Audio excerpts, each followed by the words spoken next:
arquitetura. Tá. Porque meus pais achavam um absurdo Ser artista. ser artista. Então eu falei, tá bom, vamos fazer... Aí eu falei, tá bom, então eu vou fazer medicina.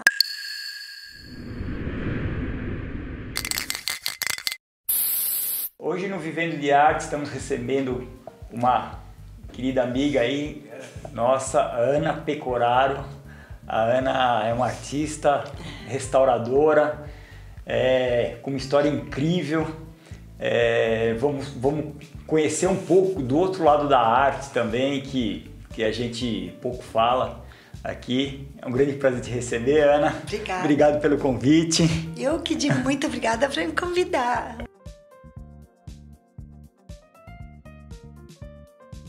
Muito legal. A arte é um baita desafio, tanto para sobrevivência como a arte é um desafio interno da gente, assim. Por isso que é um negócio que não dá para parar. Assim, para mim, como eu estava te falando, era fácil. Qualquer teste aí eu batia.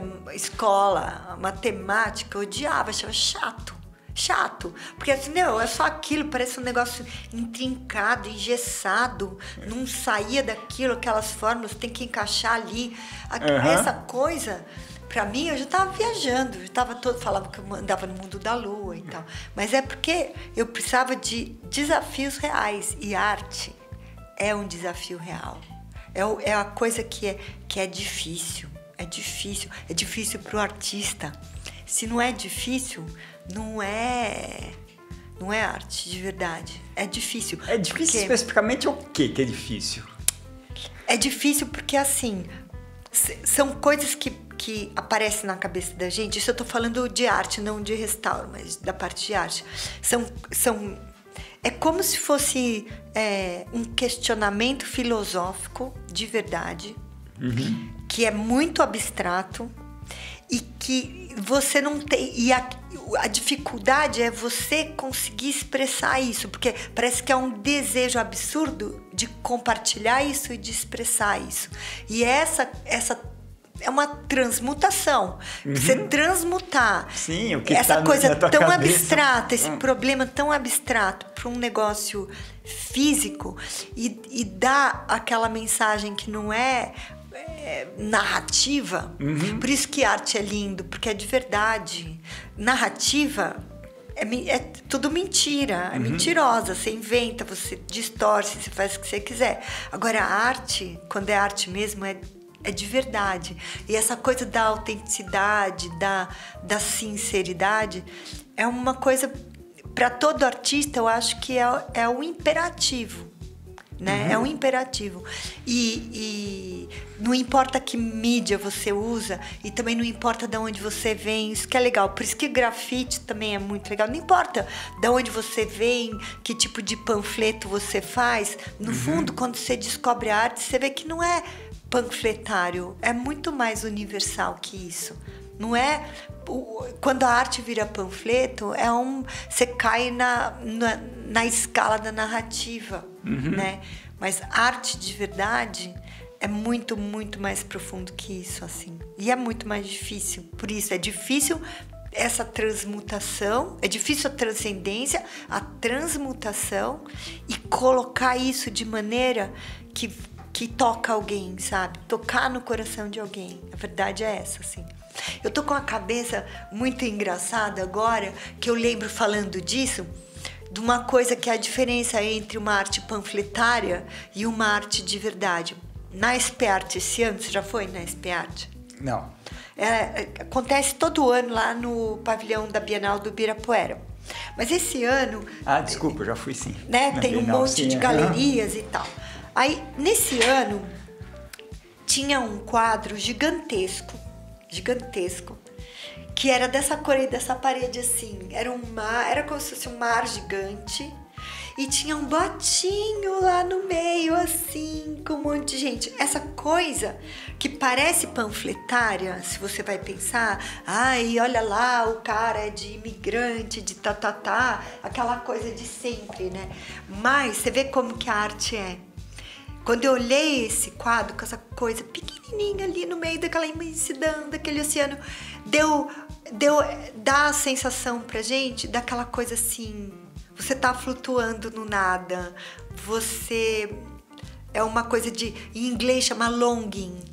É uma coisa do longing, né? Uma coisa que eu tô jogado no espaço, uma coisa meio de solidão e uma coisa meio de aventura e de risco, mas também de muita solidão, né? Dessa coisa da vastidão. Então, eu acho muito legal quando toca em você esses aspectos da vastidão, né?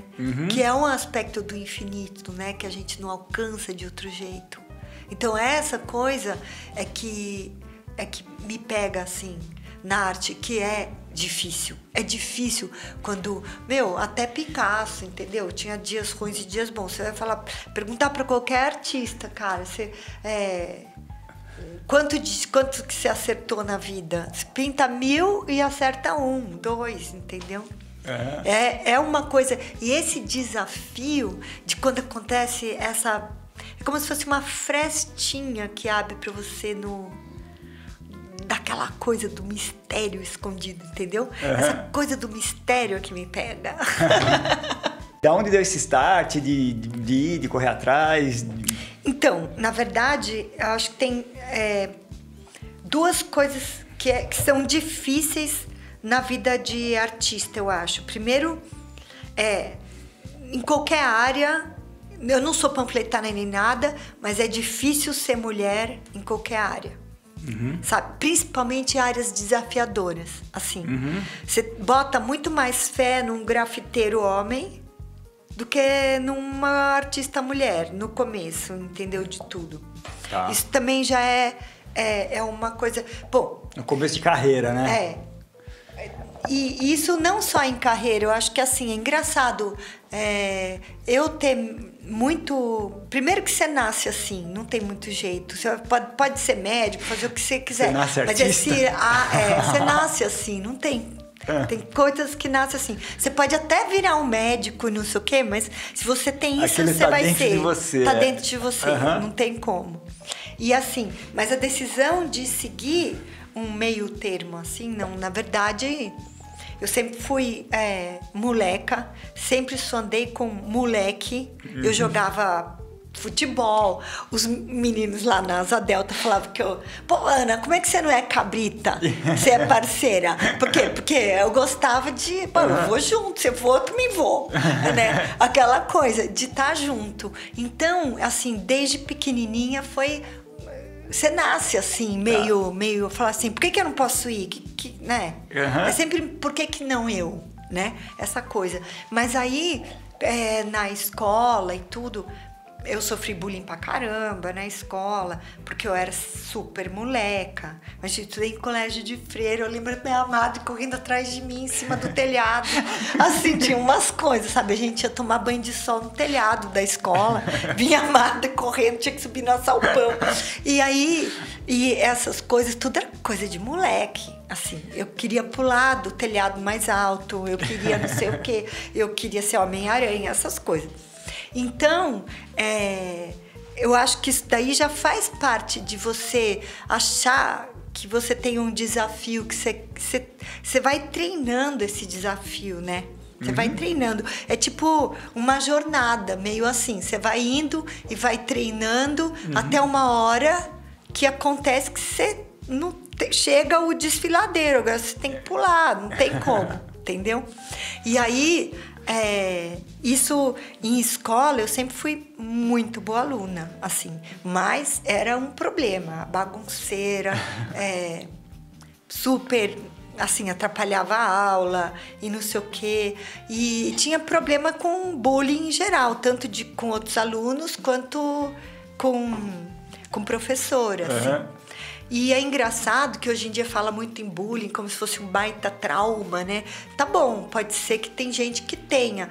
Eu deveria ter já algum problema natural, assim, de não ligar muito pra nada que vem de fora. Eu era muito dentro de mim, né, assim. Porque a opinião dos outros, que vai... Exato, não me tocava em nada. Mas teve coisas que eu acho que para uma pessoa normal podia ter tido muito trauma.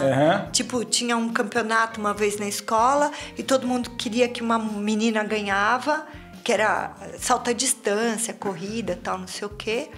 E eu fui lá e ganhei tudo. E eles ficaram com raiva, porque tava todo mundo torcendo pra outra lá. Aí fizeram passeata, com faixa, dizendo que eu era uma idiota.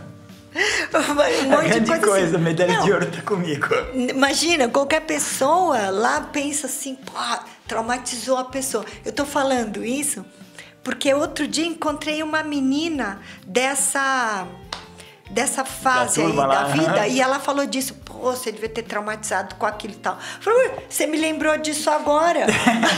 Foi há poucos dias, né? Que eu nem lembrava mais disso, né? Falei, quem ficou traumatizada foi você, porque você lembra mais do que eu, do que tinha acontecido, assim, né? Mas é muito engraçado.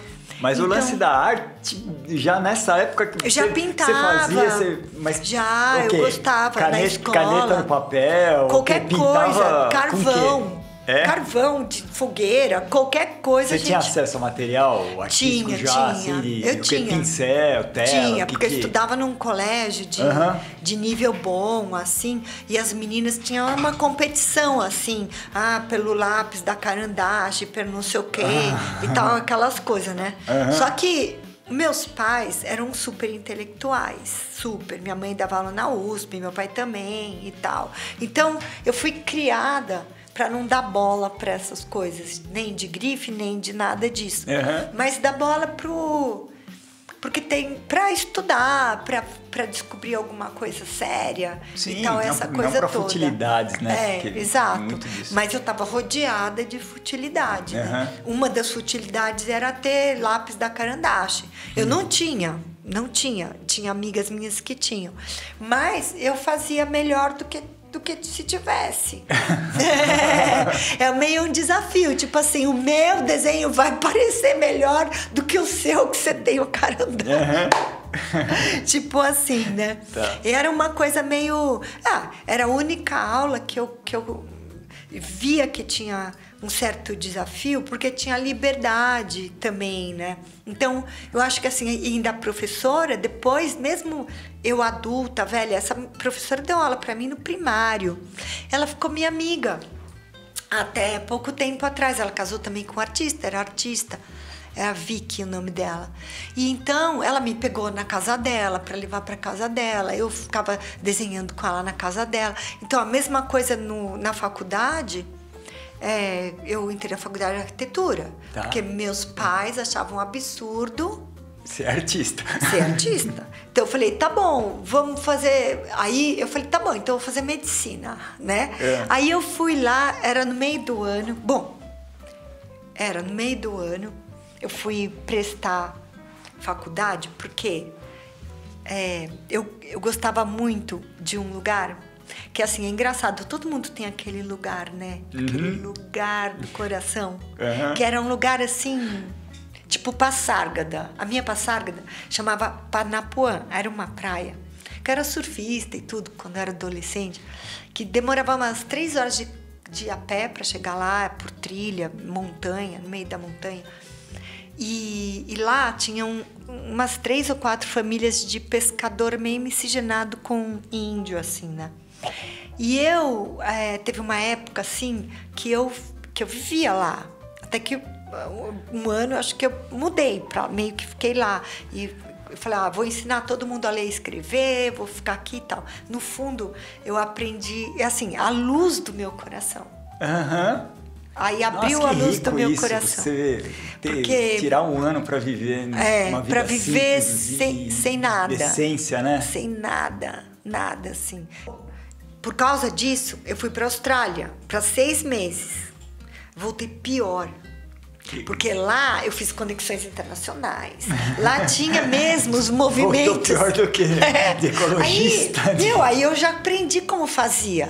Os panfletos, os negócios educacionais, os adesivos, como aquele no-nux que tem, que era internacional, já fiz em português e tudo mais, entendeu? Aí já foi conexão internacional. E voltei pior. Mas aí, no fim, eu acabei fazendo o vestibular, no meio do vestibular lá de medicina. teve o único que tinha naquela época, no meio do ano, era em Santos. Então eu fui prestar lá e eu passei em frente da faculdade de arquitetura. Falei, nossa, que povo legal aí e tal. Não pode ser tão ruim, né? Aí eu peguei, prestei lá também, entrei. Daí eu fui fazer arquitetura. Daí no primeiro ano, eu conheci um artista plástico que dava aula para mim, Gilberto Salvador, que na época tinha um grupo que era importante nos anos 80, que eles começaram desde a época pop, assim. Era um grupo Gilberto Salvador, o Cláudio Tosi, Takashi Fukushima, até o Ademir Martins, o Newton Mesquita, Marcelo Nietzsche. Esse povo era um povo que andava muito junto, meio tipo Escola do Baravelli, Escola Brasil, de arte e tudo mais, né? Tá. E a gente era muito ligado com arte em geral, a faculdade foi legal. E eu resolvi, não, vou pra lá, porque tinha esse governo militar e os melhores professores, Oswaldão Brat, que todo mundo saiu da FAU da USP pra ficar lá. Porque os padres, porque os padres protegiam eles. Daí, eu fui estudar arquitetura lá. Até o dia que também ficou ruim lá e eu fui transferida para São Paulo, porque esses professores abriram outra escola aqui. E depois eu segui, eu adoro arquitetura, história da arquitetura, história do urbanismo eu adoro e tudo, mas eu descobri que eu era muito, como chama? Eclética, pode-se dizer. Eu gostava de tudo. Uma hora que tinha alguma coisa interessante, eu ia lá e estudava até esgotar, assim. Até eu me esgotar de... Não, agora eu já sei tudo que eu queria saber daqui. E aí eu passo para outro. Tá. Então, essas coisas assim aconteceu. Mas eu acabei fazendo até o doutorado lá na FAU da USP. Eu fiz doutorado. E na área de restauro. Porque... dentro da arquitetura. Dentro da arquitetura, então, porque dentro da arquitetura tem esses professores que eu te falei, o Cláudio Tosi, o Gilberto, são todos artistas arquitetos. Então, eu achei esses caras que me salvaram, porque eles falaram, não, arquitetura é legal, e todo mundo era artista. Não é só desenhar casinha. E, então, era muito legal, tinha desfile de moda na escola. Tinha muita coisa legal, tinha baile de máscara, todo mundo fazia umas fantasias super... Eu lembro da Sheila Goroborotko, que ela estudava lá, estava mais adiantada que eu, mas ela ficou minha amiga, assim, até já fui várias vezes visitar lá em Nova York. Ela virou uma baita artista plástica mesmo. E eu lembro que no baile de máscara ela se fantasiou, ela era baixinha assim, gordinha, ela se fantasiou de bombom saindo de valsa. Era muito legal essa escola. Daí, bom, como toda coisa boa acaba, né, a escola. O Belotto, saía músico, o Belotto estudou lá, o Belotto dos Titãs. Estudou lá. Walter Franco, acho que também, mas ia cantar lá toda hora em cima das pranchetas. Bom, tinha de tudo lá, era muito bom. E daí, eu decidi quando eu saí de lá, que eu estava trabalhando no ateliê de Gilberto e tudo mais, que eu já tinha feito uma ou duas exposições solo no MIS, por exemplo, que eu gostava muito de multimídia. Naquela época nem tinha, tinha só telex, assim, e tinha um negócio que a gente descobriu muito legal, que era